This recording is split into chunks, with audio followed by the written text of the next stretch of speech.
qui voulait que tu restes là pour témoigner. Et Jésus n'a pas accepté. Et je suis content qu'il n'a pas accepté. Vous allez voir pourquoi. L'homme du principal, Jésus demandait la permission de rester avec lui. Mais Jésus le renvoyait en disant, qu'est-ce qu'il a dit, pasteur?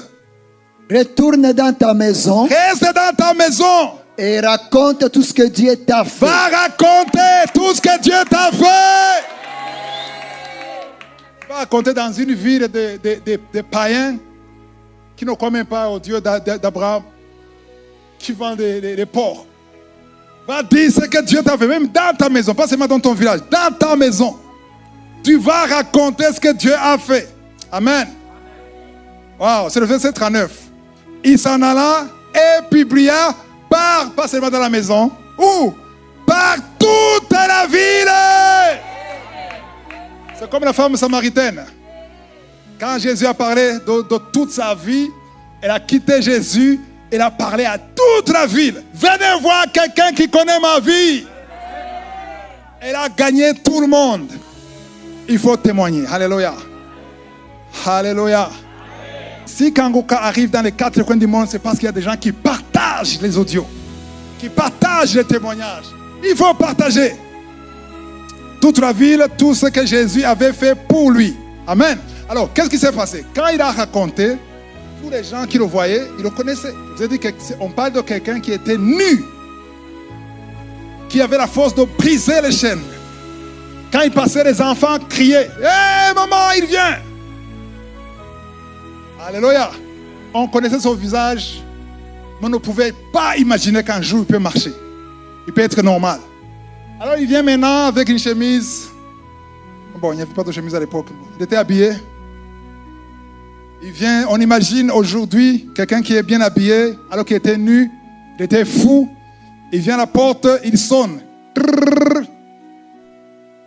On regarde comme ça. Attends. Je ne savais pas que le fou avait un jumeau. Mais quand même, on oublie, on ouvre. Quand on ouvre, il dit, tu sais, tu ressembles à un fou qui courait.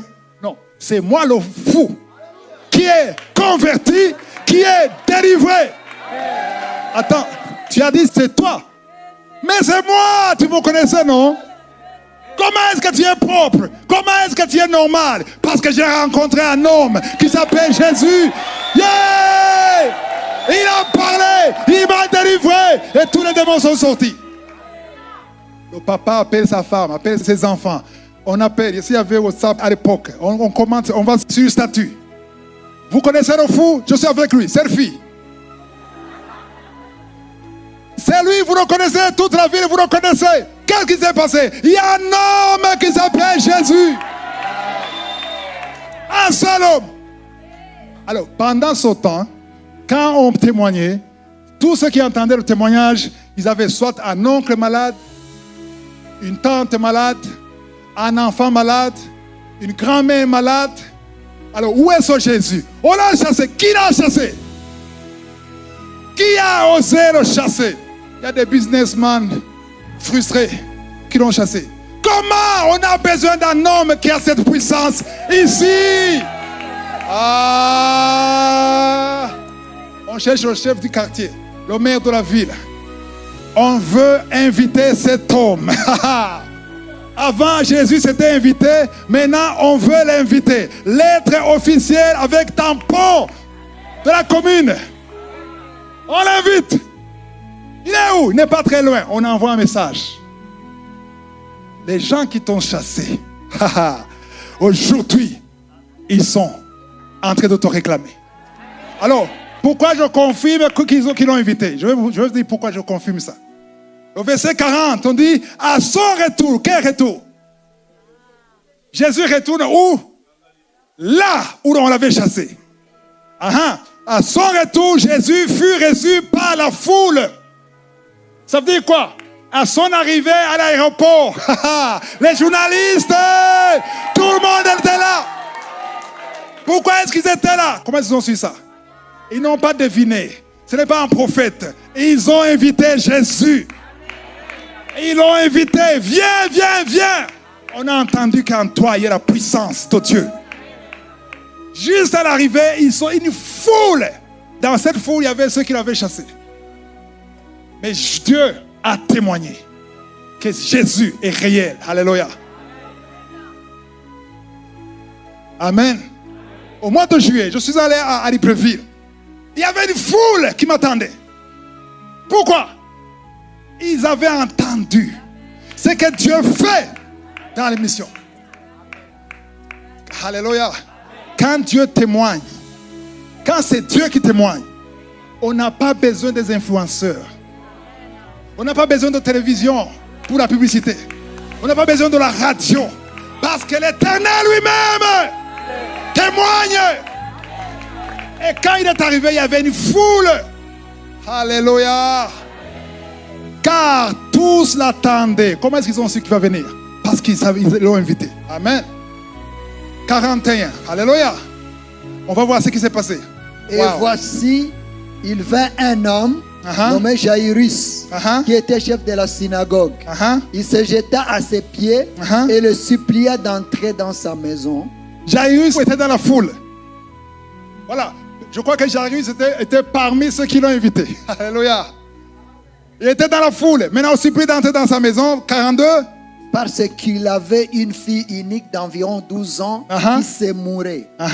Pendant que Jésus y allait, il était pressé par la foule. Cette foule est la preuve de l'atmosphère des miracles. Alléluia. Quand je vais dans une croisade, je vois une foule nombreuse. Je sais qu'il y aura des miracles, sûr à 100%. Parce que s'ils viennent, ils attendent quelque chose. Et quand ils attendent quelque chose, Dieu se manifeste toujours. Quand dans ton cœur tu attends quelque chose, Dieu va se manifester. Même si tu ne tombes pas, même si tu ne vomis pas, même s'il n'y a pas de manifestation, quelque chose s'est passé. Alléluia. Ça va peut-être se manifester après quelques jours, mais quelque chose se passe quand tu attends quelque chose dans ton cœur. Alléluia. Il était bousculé par une foule. Alléluia. 43. Or, il y avait une femme atteinte d'une perte de sang depuis 12 ans et qui avait dépensé tout son bien pour les médecins sans qu'aucun ait pu la guérir. Continue. Elle s'approcha par derrière et toucha les bords du vêtement de Jésus. Attends, Jésus se dirigeait où? Dans la maison de Jairus. Et pendant le chemin, il y avait une interception. Une autre femme qui vient. Tout ça montre quoi? L'atmosphère des miracles. Alléluia. La femme a fait la foi. Pourquoi? Parce qu'elle avait entendu ce que Jésus a fait. C'était le verset 44, c'est ça? 44. Elle toucha le bord du vêtement de Jésus. Continue. Au même instant, la perte de sang s'arrêta. La perte de sang s'arrêta après 12 ans. Alléluia. La fille de Jairus avait 12 ans. Elle grandissait pendant qu'elle mourait pendant 12 ans. Amen. Et quand elle a touché Jésus, au même instant, la perte de sang s'arrêta. 45. Et Jésus dit, qui m'a touché? Attends, Jésus ne regardait pas la femme. Jésus marchait. Amen. Mais la femme a touché et il s'est arrêté. Pas parce qu'elle a bloqué, parce que quelque chose s'est passé. Continue. Comme tous s'en défendaient, Pierre et ceux qui étaient avec lui dirent, Maître, la foule t'entoure et te presse, et tu dis qui m'a touché. Autrement dit, nous tous sommes touchés. Continue, Jésus a dit. Mais Jésus répondit, quelqu'un m'a touché, car j'ai connu qu'une force était sortie de moi. Autrement dit, quelqu'un m'a touché d'une façon extraordinaire. Je suis sûr que vous tous, vous priez. Vous ne priez pas de la même façon. Il y a prière et prière. Alléluia. Il y a une prière que Dieu peut continuer. Jésus peut continuer. Il y a une prière qui arrête de Jésus. Alléluia. Il dit non, je ne peux pas continuer. Je sais que la fille est mourante. Je sais qu'il y a une urgence. Je sais qu'elle est dans un soin intensif. Mais quelque chose s'est passé. Parce qu'une force est sortie de moi. Alléluia. Il y a des moments où je prie. Amen. Je me tape par terre. Je dis non, je reste ici. Je veux que tu t'arrêtes. Et ils s'arrêtent. Qu'est-ce que tu veux? Alléluia. Alléluia. C'est pour ça qu'il y a des prières et des jeûnes. Il y a des cas où tu pries. Il y a des cas où tu jeûnes. En plus de la prière. Amen. Une force est sortie de moi. Alléluia. Vous connaissez l'histoire, on a beaucoup prêché sur ça. Mais entre-temps, la pauvre fille de 12 ans était morte. Amen. Pourquoi? Je le dis, 49, il parlait encore. Et survint de chez le chef de la synagogue quelqu'un qui dit, ta fille est morte, il ne faut plus déranger Jésus, au maître. Amen. Cet homme était quoi? Incrédule. Amen. Parce que c'est comme si Jésus a la puissance de guérir seulement, mais pas de ressusciter. Et qu'est-ce que Jésus a répondu, pasteur? Mais Jésus ayant entendu cela, dit au chef de la synagogue, ne crains pas, crois seulement, et elle sera sauvée. Waouh. Aïe. Il ne demande pas l'argent, il ne demande pas le jeûne, il demande seulement de croire. Est-ce que c'est compliqué? Il faut croire et ne pas douter. Croire seulement. Verset 51. Lorsqu'il fut arrivé à la maison, alléluia, autrement dit, à la morgue. Quand il est arrivé, il ne permit à personne d'entrer. Pourquoi? Il y a 3 personnes qui sont entrées avec lui. Il était avec combien de disciples? Non, avant il était avec combien? 12. Mais il est entré avec combien? Pas n'importe quel 3. Je veux que tu sois parmi les 3. Alléluia. Alléluia. 3 sur 12, ça veut dire 25%, un quart. Alléluia. Je prie toujours pour être parmi les 25%. Ceux qui sont proches de Jésus, qui voient les miracles. Alléluia. Il y avait 3 qui étaient avec Jésus dans Matthieu 17 lors de la transfiguration. Quand il a vu Moïse, qui? Élie. Il y avait qui? Pierre. Il y avait Jean. Il y avait qui encore? Les autres, surtout les Thomas, dehors. Les Judas, dehors. Alléluia, ne sois pas Thomas. Il y a beaucoup de Thomas dans l'église. Amen. Waouh. Alors, quand ils sont entrés, les 3, verset 52, tous pleuraient et se lamentaient sur elle. Alors Jésus dit, ne pleurez pas, elle n'est pas morte, elle dort. Et verset 53, ils se moquèrent de lui. Il ne sait pas qu'elle est morte.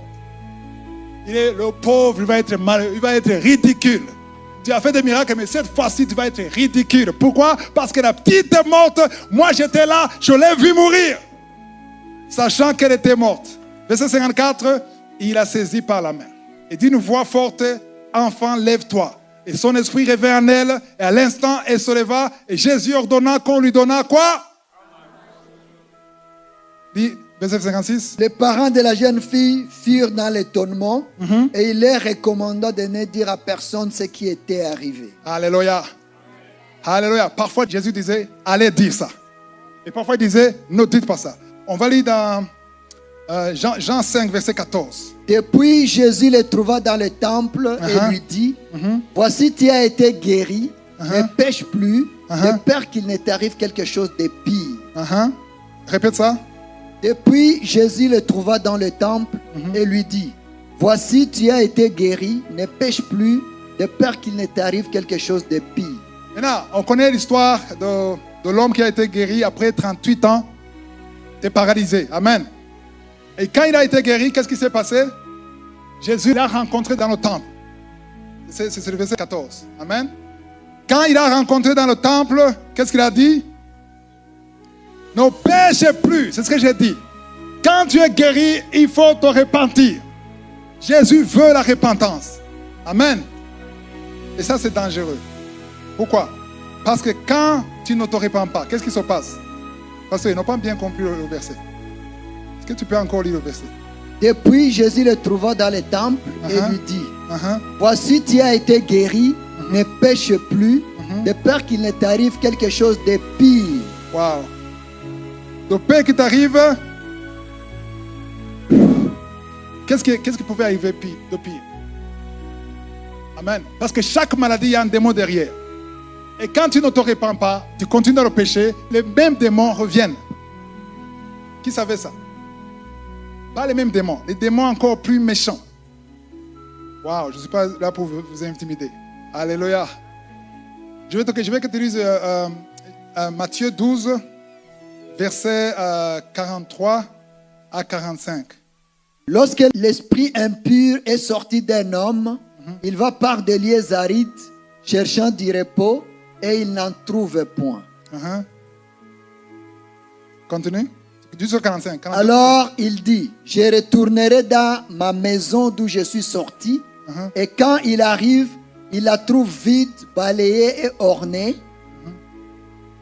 Il s'en va et il prend avec lui 7 autres esprits plus méchants que lui. Ils entrent dans la maison, s'y établissent, et la dernière condition de cet homme est pire que la première. Il en sera de même pour cette génération méchante. Alléluia. Alors maintenant, vous savez ce qui s'est passé ici. On parle de quelqu'un qui a été délivré. Quand un esprit méchant est sorti d'un homme, et aussi d'une femme.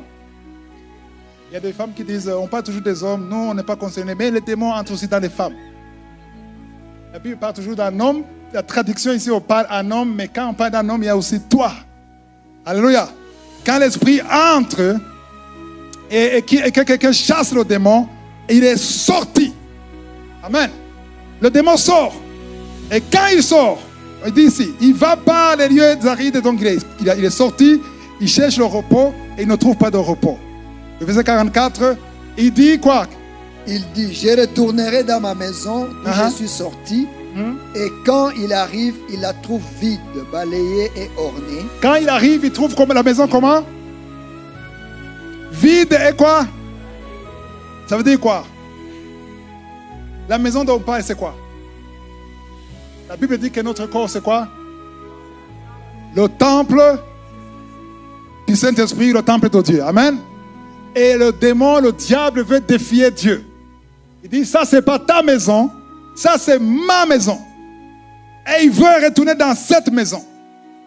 Alléluia. Voilà pourquoi Jésus chasse les démons. Parce que les démons ne sont pas légalement permis de rester dans son corps.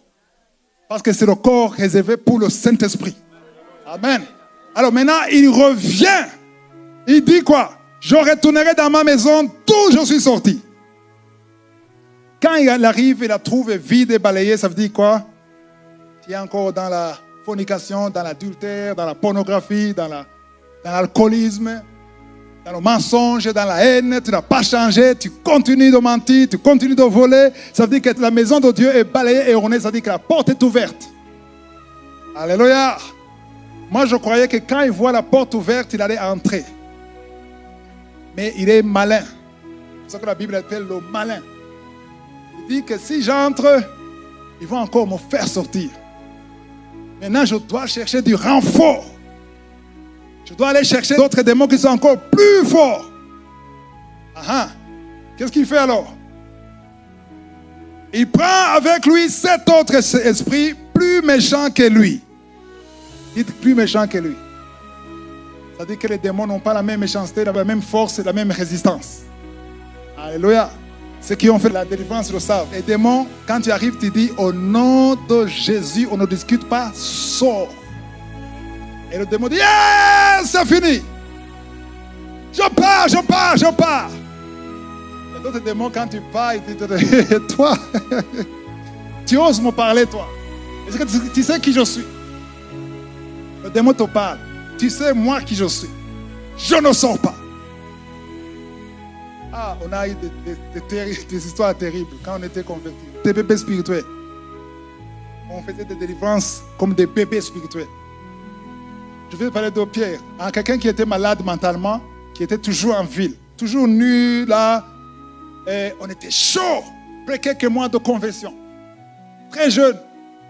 Et un de nous a dit, maintenant, est-ce qu'on n'a pas la puissance de Jésus? Est-ce qu'on n'a pas la puissance de Jésus en nous? Est-ce que Jésus ne nous a pas donné le pouvoir de marcher sur les serpents et les scorpions? Oui. On était 4. Maintenant, on va prendre Pierre. On a cherché une corde. On a lié Pierre. Les bras et les jambes. On a soulevé. C'était à l'Athénée primaire. On a mis dans une classe. On a commencé. D'amour, ya Jésus, le sang de Jésus. Et puis nous regardaient. D'amour, ya Jésus. J'étais déçu. Parce qu'on m'avait dit que si tu parles du sang de Jésus, le démon fuit. Et lui, il parlait du sang de Jésus. Il parlait de Jésus. J'ai dit, Pierre, est-ce que toi, tu peux parler de Jésus? Dis, Jésus, Yesu. Yesu. J'ai regardé mes amis. Il y a quelque chose qui nous manque. J'ai compris que les démons n'ont pas la même résistance. Il ne nous a pas tabassés comme les autres dans la Bible. Mais on l'a délié en regardant la fenêtre que si quelqu'un nous a vus, on a fui. On est allé chercher un homme de Dieu qui nous a entraînés. Qu'est-ce qui s'est passé? Qui a péché parmi nous? Il a dit, personne n'a péché. Mais vous êtes encore des bébés. Vous avez besoin de la parole. Vous avez besoin de grandir. Vous avez besoin de passer du temps dans la prière. Parce que la vie spirituelle, c'est comme le jogging, le sport. Il y a les muscles spirituels qui doivent se développer. Alléluia. C'est pour ça qu'il y a des démons où tu ne peux pas et tu dois chercher du renfort. Seul, tu ne peux pas. Même si tu as Jésus en toi, seul, tu ne peux pas. C'est pour ça que parfois, moi aussi, je supplie des intercesseurs. Priez pour moi! Moi qui prêche, je dis, priez pour moi! Parce que j'ai besoin du renfort. C'est pour ça que Paul dit, priez pour moi. Chaque fois que j'ouvre la bouche, que j'annonce l'évangile, comme je dois l'annoncer. Parce que nous sommes dans un monde impitoyable, un monde dangereux. Il y a des esprits méchants de domination. Alléluia. Mais nous n'avons pas lutté contre la chair et le sang. Nous luttons contre quoi? Nous n'avons pas lutté contre la chair et le sang. Nous luttons contre les esprits. Les esprits méchants. Alléluia. Donc, ce qu'il faut retenir, c'est quoi? Dans tout ce que j'ai dit. Alléluia. Crée toi-même l'atmosphère des miracles. Approche-toi des gens, des hommes et des femmes qui ont la foi. Apprends de ceux qui ont la foi. Éloigne-toi des incrédules, même si c'est ton meilleur ami d'enfance. Non, tu vas prier pour lui, mais à l'écart. Ne le déteste pas, mais prie pour lui. Éloigne-toi de lui. Alléluia. Écoute les enseignements qui t'édifient, qui te fortifient et qui t'encouragent. Alléluia. Et avec ça, le Seigneur va se manifester dans ta vie. Que Jésus vous bénisse. Si vous voulez continuer de suivre ces enseignements sur YouTube, veuillez cliquer sur Subscribe ou s'abonner et sur la cloche à droite afin d'être averti à chaque fois que nous postons une nouvelle vidéo. Pour plus d'informations concernant Kangoka, veuillez visiter notre site www.kangoka.com. Que Jésus vous bénisse.